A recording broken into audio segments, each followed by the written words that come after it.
setiap awal daripada ibadah kita yang harus kita perhatikan adalah niat.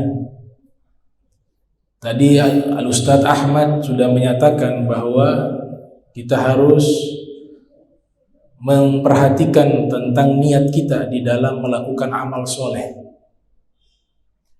Seluruh amal kebaikan, jika niat kita ini keliru, niat kita ini bukan semata-mata ingin mencari ridhonya Allah Subhanahu wa ta'ala, maka amalan tersebut akan sia-sia.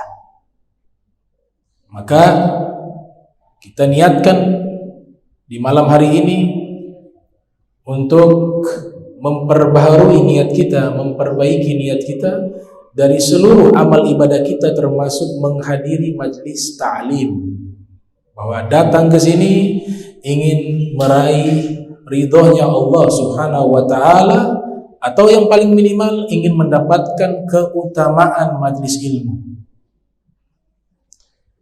Al-Imam Ibn Ruslan, beliau mengisyaratkan di dalam kitab Zubat, fasahhihin niyata qabla al-amali wa'ti biha makrunatan bil awwali.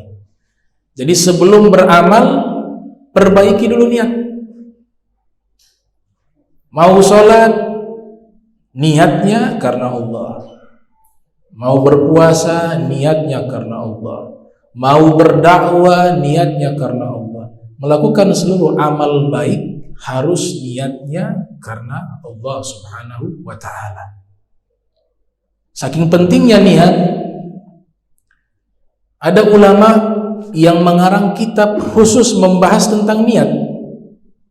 Di antaranya Al-Habib Sa'ad Muhammad bin Alwi Al-Idrus. Beliau punya satu karya ilmiah, kitab berjudul Kitabun Niyat, kitab yang membahas tentang niat. Beliau bahas satu persatu sampai masuk ke bab ketika makan juga, yang tadinya hukumnya mubah, tapi di saat niat ketika kita makan, niatnya agar tubuh kita kuat untuk beribadah kepada Allah, maka hukum makan itu menjadi hukum ibadah, mendapatkan pahala.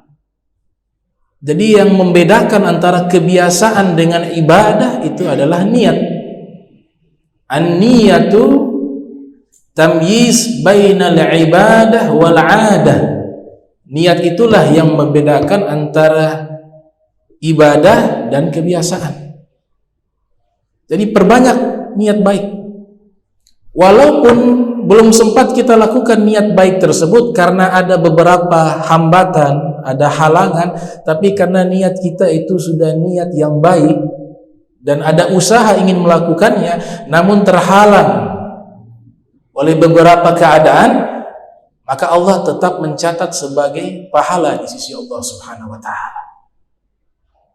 Al-Habib Abdullah Al-Haddad mengatakan, kam min qalil katharahut niyat wa kam min kathir qallalathu niyat. Berapa banyak amalan yang sedikit, namun karena banyak niat baik di dalam amalan tersebut, maka menjadi banyak pahalanya.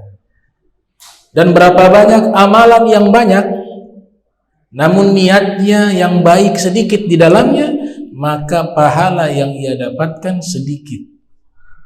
Maka niat itu harus kita perhatikan.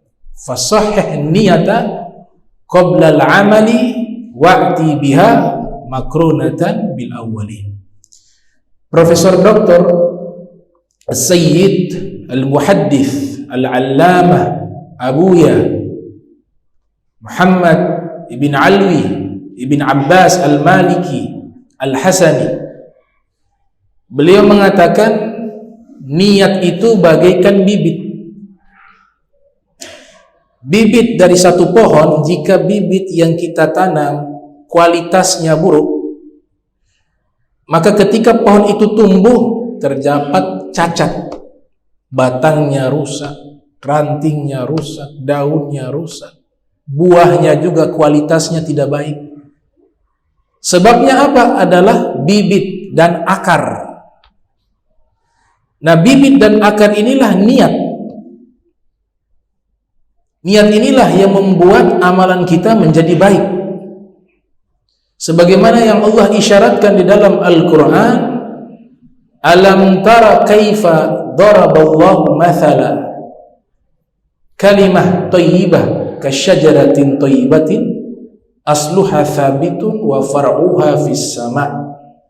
Tidaklah kalian melihat Allah Ta'ala memberikan perumpamaan, permisalan ucapan yang baik bagaikan pohon yang baik, akarnya kokoh, rantingnya terjulur ke langit. Nah, pohon yang baik ini bisa dia tumbuh dengan baik karena sebab akar yang baik, karena sebab bibit yang baik. Ketika akarnya baik, bibitnya baik, maka hasil yang akan dihasilkan oleh pohon juga baik. Kualitas buahnya baik, daunnya baik, batangnya baik, rantingnya baik, karena sebab akar dan bibitnya baik. Artinya ketika kita menanamkan dalam hati kita niat yang baik untuk melakukan amal apapun, amal soleh, maka pasti Allah Ta'ala akan memberikan manfaat. Pasti Allah Ta'ala akan membantu niat baik kita. In tansurullah yansurkum. Jika kalian ingin menolong Allah dengan membela agama Allah, pasti Allah akan menolong kalian. Kalimat yansurkum di sini adalah kepastian. In tansurullah yansurkum. Yansurullah maknanya yansurullah, Allah akan menolong kalian, kepastian, jika dengan syarat niat yang baik. Sehingga setiap ayat di dalam Al-Quran ketika Allah membahas tentang niat, itu kaitannya dengan ikhlas. Wa ma umiru illa liya'budullaha mukhlisina lahuddina hunafa wa yuqimus salata wa yutuz zakata wa dzalika dinul qayyimah.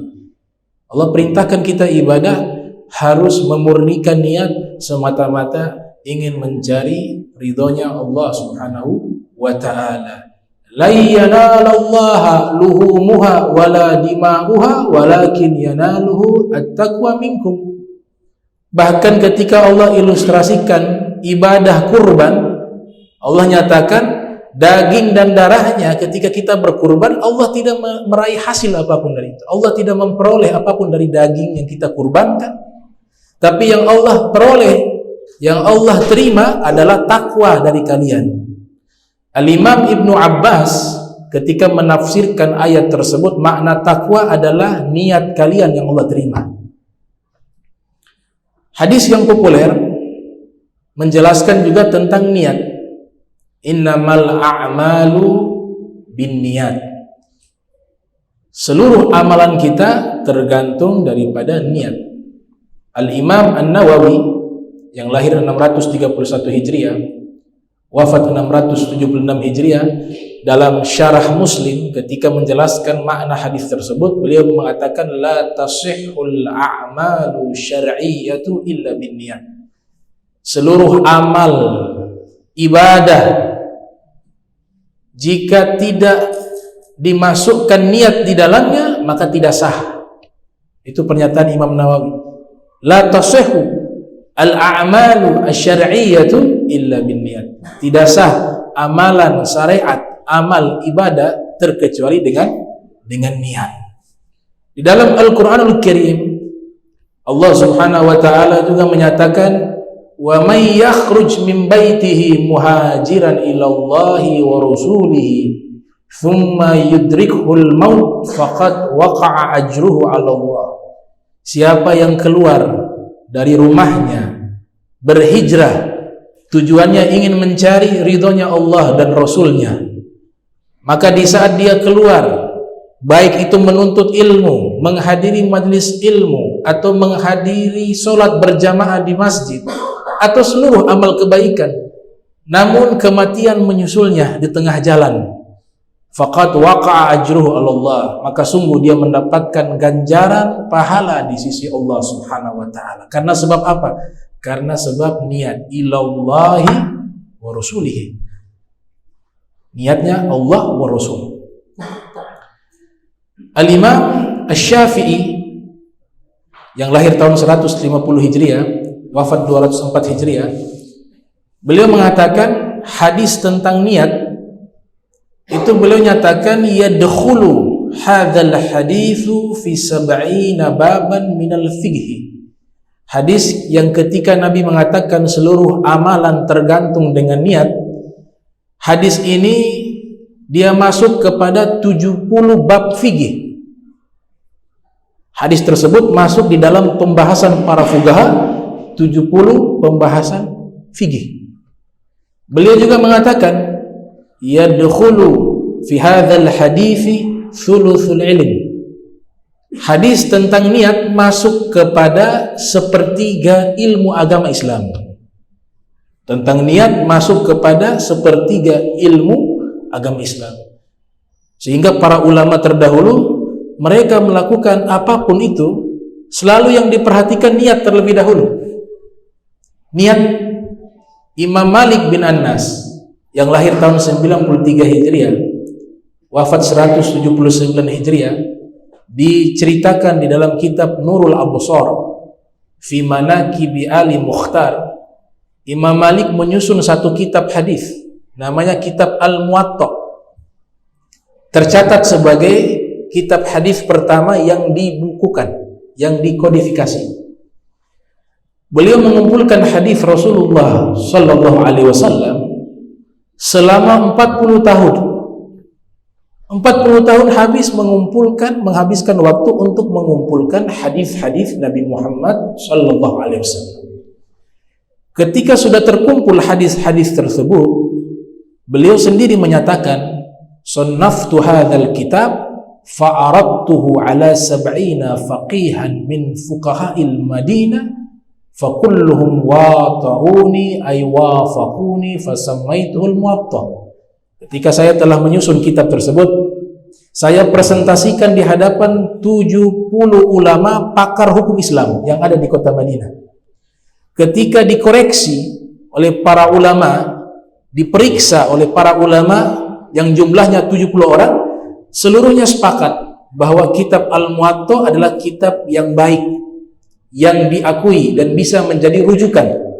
Maka saya namakan kitab tersebut Al-Muwatta, kitab yang disepakati oleh para ulama.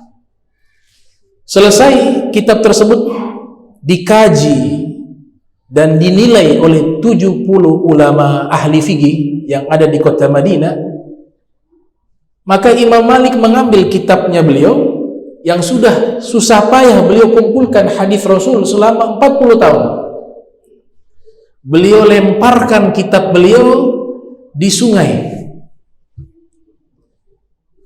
Dilemparkan. Beliau menyatakan, "Ya Allah, jika saya menyusun kitab ini, saya mengarang kitab ini, niatnya bukan karena mencari ridhomu, maka biarkanlah kitab ini dia rusak tenggelam di dalam dasar sungai." Dilempar itu. Tapi jika ini kitab saya mengarang karena engkau, karena ingin menjaga ilmu Rasulullah sallallahu alaihi wasallam dan hadis-hadis Nabi Muhammad, maka jangan biarkan kitab tersebut hancur. Dilempar itu kitab, subhanallah, kitab tersebut mengapung di atas air sungai dan tidak basah sama sekali.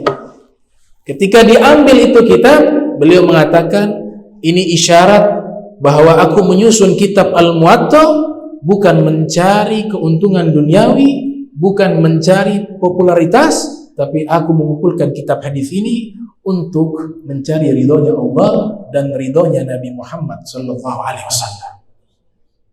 Maka itu terbukti. Sampai hari ini kitabnya masih ada. Padahal Al-Imam Malik itu 1300 tahun lebih. Beliau lahir tahun 93 Hijriah. wafat 179 Hijriah. Sekarang 1442 Hijriah. Ribuan tahun kitabnya sampai hari ini masih eksis, masih ada. Karena sebab apa? Karena sebab niat pengarang. Niat daripada Imam Malik bin Anas. Oleh sebab itu, para ulama terdahulu mereka memperhatikan masalah niat. Al-Imam Az-Zahabi, seorang ulama pakar hadis, pakar sejarah Islam, yang lahir tahun 673 Hijriah, wafat pada tahun 748 Hijriah, punya kitab 17 jilid berjudul Syiaru A'lami Nubala, tentang ensiklopedia biografi para ulama. Beliau sebutkan dalam kitab tersebut bahwa Al-Imamul Bukhari dan juga ada seorang ulama hadis bernama Al-Imam Abdurrahman ibnu Mahdi yang sezaman dengan Imam Syafi'i, selalu memperhatikan masalah niat, sehingga Al-Imam Abdurrahman ibnu Mahdi yang Imam Zahabi mengatakan dalam kitab Syiar A'lami Nubala, Sayyidul Huffaz, pemimpin para penghafal hadis di zamannya, namanya Al-Imam Abdurrahman ibnu Mahdi. Beliau mengatakan begini, beliau mengatakan, "Lau sannaftu kitaba bada'tu fi awwali kulli babin minhu bihadzal hadis." Lau sannaftu kitaba, seandainya saya mengarang satu kitab, bada'tu fi kulli awwali babin minhu bihadzal hadis, maka setiap bab dari kitab yang saya karang, saya tempatkan di awal bab hadis tentang niat. Setiap bab tentang niat, agar yang mengarang itu ketika dia menulis, ketika dia mengarang kitab, tidak ada lintasan niat-niat yang selain mencari ridhonya Allah. Beliau katakan begitu. Bahkan beliau mengatakan, "Man arad an yusannifa kitaba falyabda bihadzal hadis." Siapa yang ingin mengarang kitab, hendaklah dia memulai dengan hadis tentang niat. Dan ini diimplementasikan oleh Imam Bukhari, diimplementasikan oleh Imam Nawawi, diimplementasikan oleh para ulama hadis lainnya. Hampir seluruh kitab hadis mereka letakkan hadis pertama dalam kitab mereka, hampir seluruhnya itu hadis tentang niat. Di antaranya Al-Imam Muhammad bin Ismail bin Ibrahim bin Mughirah Bardizbah Al-Bukhari Al-Ju'fi, terkenal dengan nama Al-Imam Al-Bukhari, yang lahir tahun 194 Hijriah, wafat 256 Hijriah. Di kitab Sahihul Bukhari, hadis pertama yang beliau tempatkan hadis tentang niat, innamal a'malu binniyat. Kenapa Imam Bukhari menempatkan hadis tentang niat di awal kitab beliau? Dijelaskan oleh seorang ulama mufakkir Islam terbesar di zaman modern, bernama Al-Imam Abu Hasan An-Nadwi Al-Hindi, berasal dari negeri India. Al-Imam Abu Hasan An-Nadwi punya kitab namanya An-Nasaih wa Taujihat Lisyababil Muslim. Di dalam kitab tersebut, Al-Imam Abu Hasan An-Nadwi mengatakan, Imam Bukhari sengaja menempatkan hadis tentang niat di awal kitab beliau Sahihul Bukhari karena dua alasan. Alasan yang pertama, Imam Bukhari ingin selalu memberikan nasihat terhadap dirinya. Di awal ia mengarang kitab harus memperhatikan niat. Imam Bukhari sendiri menasihati dirinya dengan hadis niat. Ketika beliau mengarang, beliau letakkan hadis tentang niat pertama kali tanbihan lahu, sebagai bentuk peringatan kepada pengarang itu, pengarang kitab tersebut, agar selalu memperhatikan niat. Itu alasan yang pertama. Karena nantinya niat inilah yang membuat karya seseorang manfaat. Niat inilah yang membuat karya seseorang itu abadi. Niat inilah yang membuat kebaikan seseorang itu dinilai di sisi Allah Subhanahu wa taala. Al-Imam Al-Ghazali yang lahir tahun 450 Hijriah, wafat 505 Hijriah mengatakan, "Ma ta'ishu kitabatun yaktubuha katibuha liya'isha minha." Tidak akan bisa eksis karya yang ditulis oleh seseorang selama niatnya ingin mencari uang dari hasil karyanya. Jadi mengarang kitab, mengarang buku tujuannya untuk dagang. Maka kitab yang seperti ini, karya yang seperti ini tidak akan bertahan lama. Dan itu sudah terbukti. Para ulama terdahulu kitab-kitabnya hampir ribuan tahun semuanya. Imam Syafi'i itu 1000 tahun yang lalu. Imam Bukhari 1000 tahun yang lalu. Imam Muslim 1000 tahun yang lalu. Tapi kitab-kitabnya tersebar di penjuru dunia. Kitab-kitabnya memberikan manfaat. Kenapa demikian? Karena niatnya baik. Maka itu yang diperhatikan oleh Imam Bukhari. Al-Imam Abu Hasan An-Nadwi menyatakan alasan kedua Imam Bukhari meletakkan hadis tentang niat di dalam kitab beliau agar orang yang membaca kitab beliau, orang yang mengajarkan ilmu kepada orang lain menggunakan kitab Sahih Bukhari, kitabnya beliau, orang yang belajar kitab beliau agar senantiasa memperhatikan niatnya. Belajar ilmu agama, belajar hadis Nabi untuk apa? Yang membaca untuk apa dia baca? Apakah dia hanya sekedar baca atau enggak dia niatnya membaca, memahami, mengamalkan dan seterusnya. Inilah dua alasan Imam Bukhari meletakkan hadis tentang niat. Namun pemahaman hadis tidak boleh kita otodidak. Harus ada guru yang menjelaskan isi hadis tersebut. Paling minimalnya kitab-kitab syuruh, kitab-kitab tentang komentar-komentar hadis. Seperti kalau kitab Sahih Bukhari, ada kitab komentar tentang Sahih Bukhari berjudul Fathul Bari, karya Al-Imam Ahmad ibn Ali ibnu Hajar Al-Asqalani yang lahir tahun 773 Hijriah, wafat 852 Hijriah, dengan judul Fathul Bari ala Syarhi Sahih Al-Bukhari. Nah, ini sekilas tentang niat.